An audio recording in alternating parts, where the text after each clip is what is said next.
What does it mean when people say, are you living your best life? Would you say you're living yours right now? Well, what about in the past? There have been certainly times in your life where you've had great success, where you've stood out for your natural gifts and talents, and where life has felt easy. But why is that so fleeting?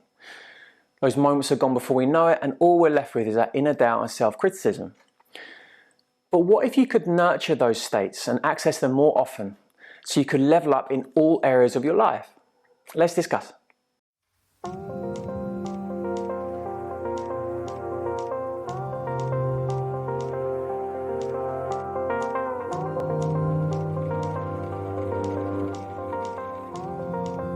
Welcome back to the Conscious Life podcast. I'm Richard. Thank you for listening, whether you're on iTunes, Spotify, or YouTube. If you enjoy this content and you find it helpful and useful, please leave a comment or review below. I'd really appreciate it, and it would also help many more people access this content. So our mission at the Conscious Life Collective is simple. We help individuals and organizations reach and harness their full potential. Simply being because we feel the world is better when you're living your most authentic and connected expression. Today I'm going to talk about exactly that, reaching and harnessing your full potential and what that means to us. And it might be not what you're thinking right now. There's no doubt our minds are truly profound, yet they can be our biggest limitation if we go untrained. We can waste a great deal of time optimizing the widgets in our life just to get a small increase. And I want you to think back to this last month. How many meetings have you attended that have left you flat and unmotivated? When the majority of the time in that meeting, it's been about managing drama dynamics with the people you're working with, rather than allowing your creative juices to flow. Or that time where you've planned to exercise, but you've just been exhausted for unknown reasons. Or you've been on your personal development journey, a few weeks into it, and you just keep stumbling back to default ways. What if you're going about it the wrong way? What if your full potential isn't about optimizing widgets in your life? I've said before that despite my career working with Olympians that I'm extremely grateful for, I was left thinking about all this effort that goes into a handful of people to achieve great things.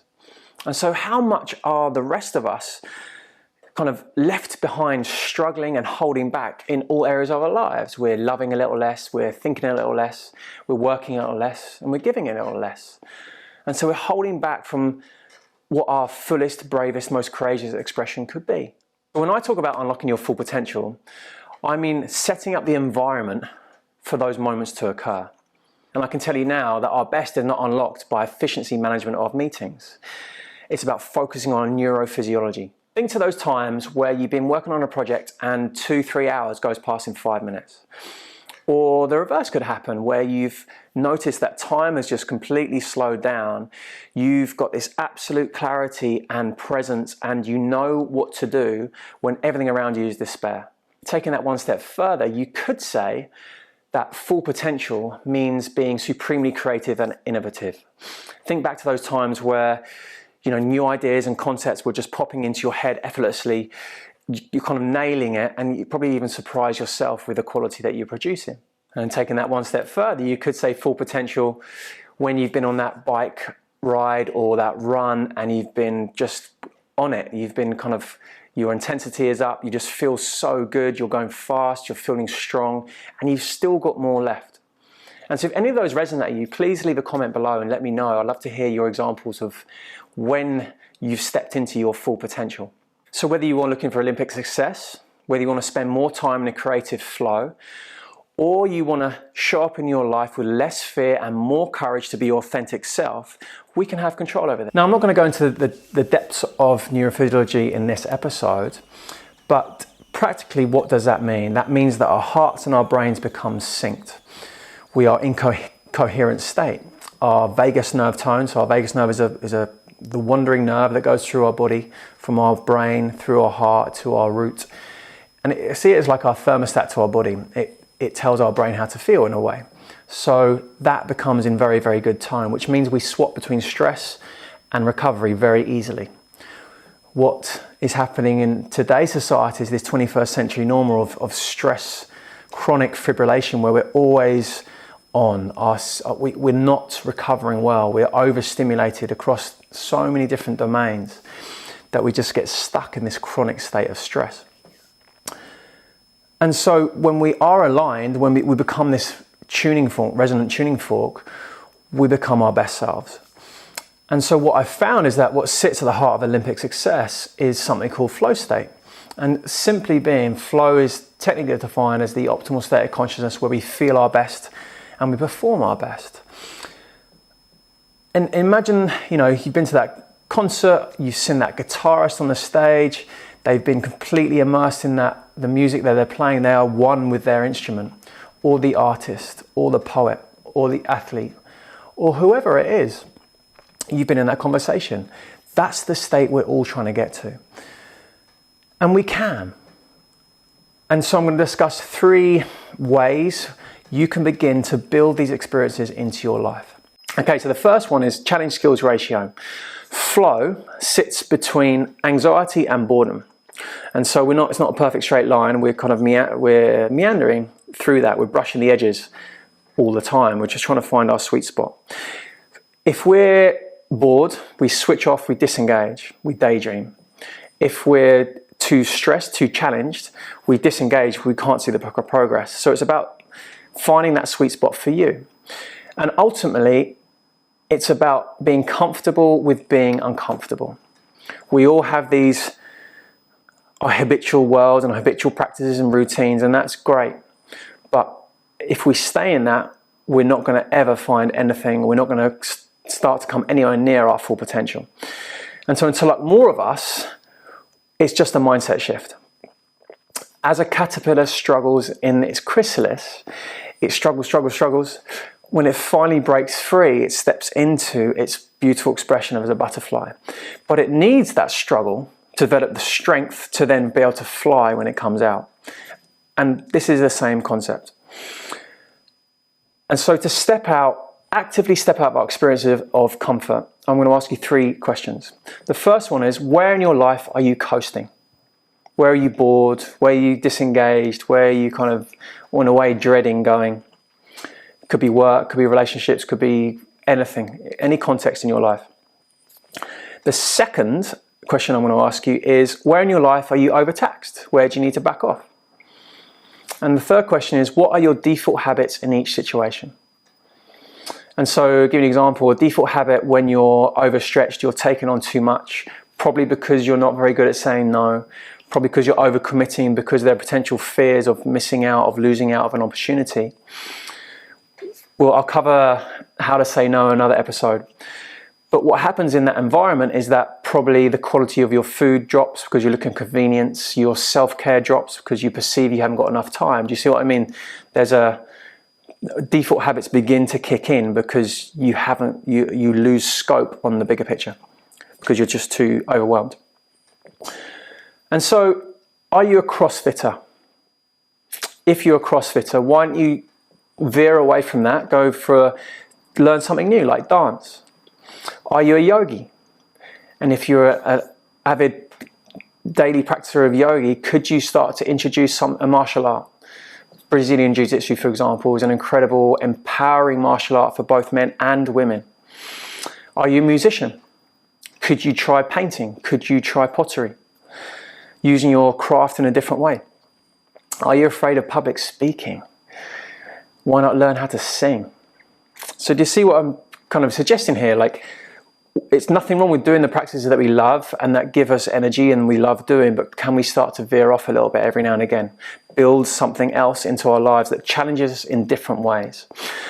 Not only will you find that you'll be learning a new skill, but you're going to start to lay down new neural pathways, your physiology will start to change. And you need to commit to it for a minimum of 3 months. Doing one new session is great, but it's not going to give you the desired outcome that we're looking for here. And planning is crucial. Planning commitment is crucial. Okay, number 2, change your environment. And so environmental triggers are massive, they're huge, and we're so fortunate to have nature as our playground.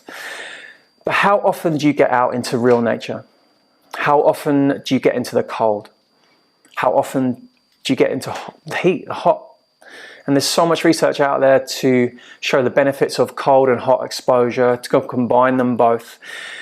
Linking back to neurophysiology, one of the major things it does is improve vagus nerve tone.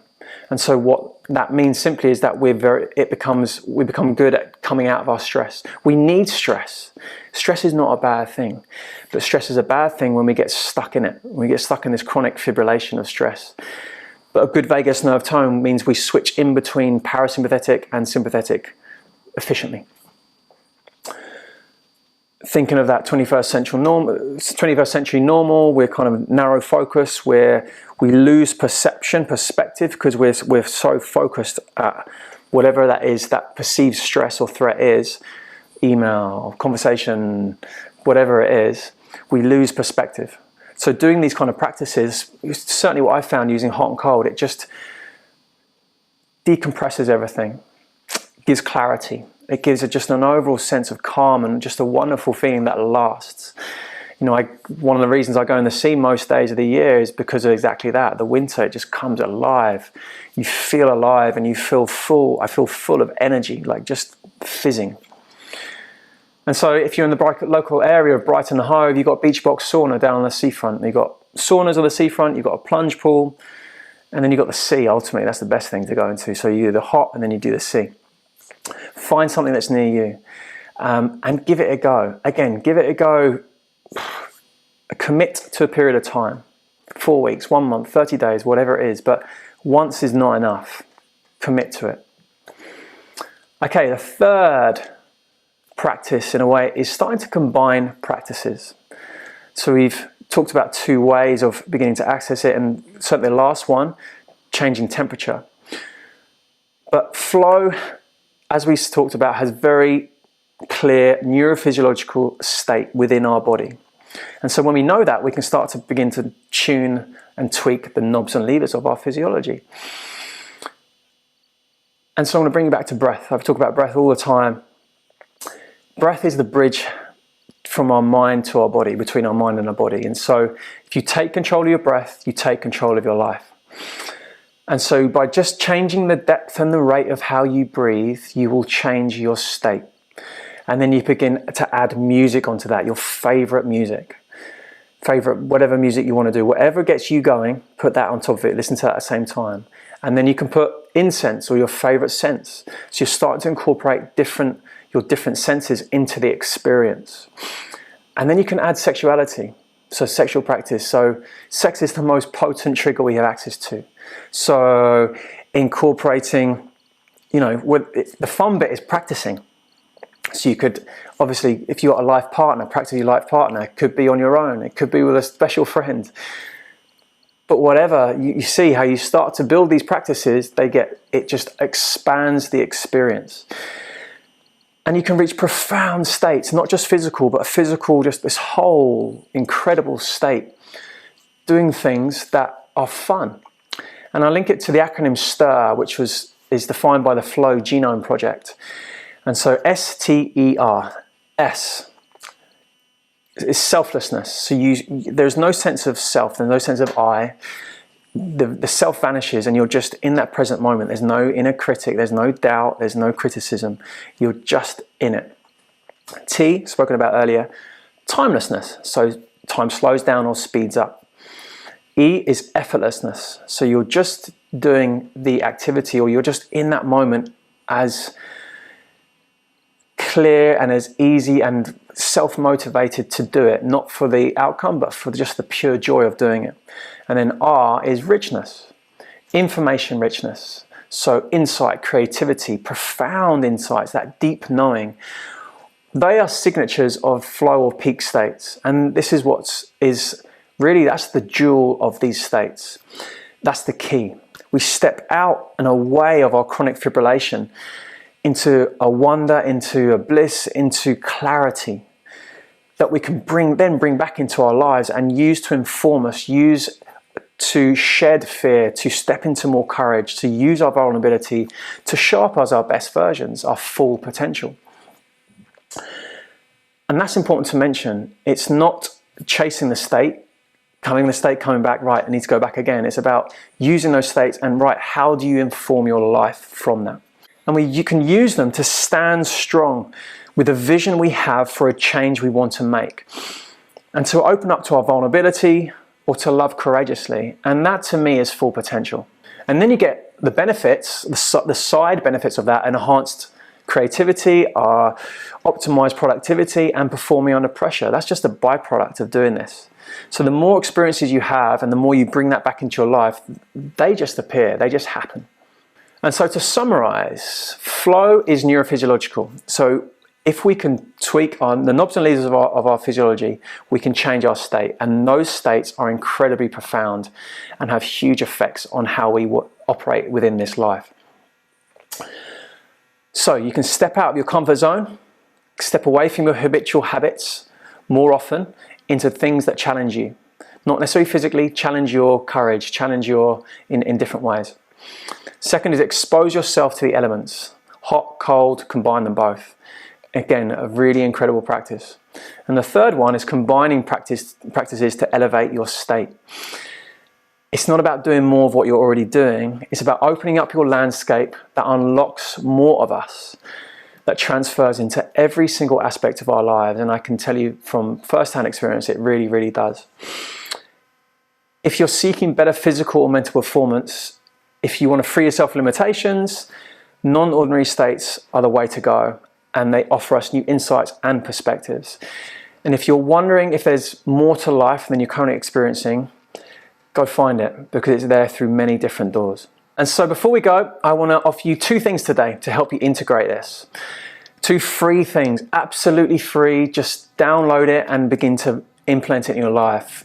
Read it, implement it. I promise you, you're going to open your life up to new and wonderful ways.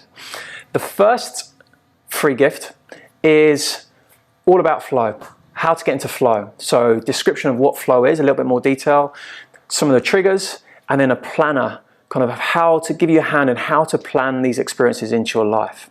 And we're going to go into a few more details of a bit more depth of what we've discussed today. But really, it's just going to help you begin to show your life and input these practices into your life.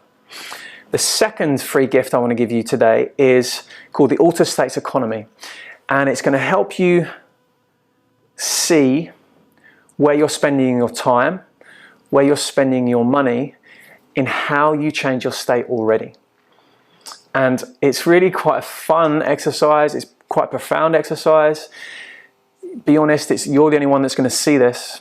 So when you go through it, be as honest as you can with those answers, as you'll see when you go through. And it's going to give you a really good template to see, right, this is what you're doing right now. This is where you're spending your time and energy and money right now in accessing different states. And then you can use it to curate a different path, to be more mindful of how you're using these states effectively. So they're 2 gifts of you. Again, click the links below, either one or both, whatever you want. They're free, they're to help you integrate this information. And that's the most important thing about these videos for me. Like it's one thing to teach, but offer some form of framework and guide to help you integrate it. Because information is nothing without experience. You have to be able to make it land, to make it stick. You have to start to practice these theories, these ideas. And so thank you again so much for listening to this episode. Again, if you find this interesting, if you find this useful, please leave a comment below or leave a review on iTunes or Spotify. I'd just really appreciate it, and it's going to help more people find this content. So have a great week and see you on a new episode.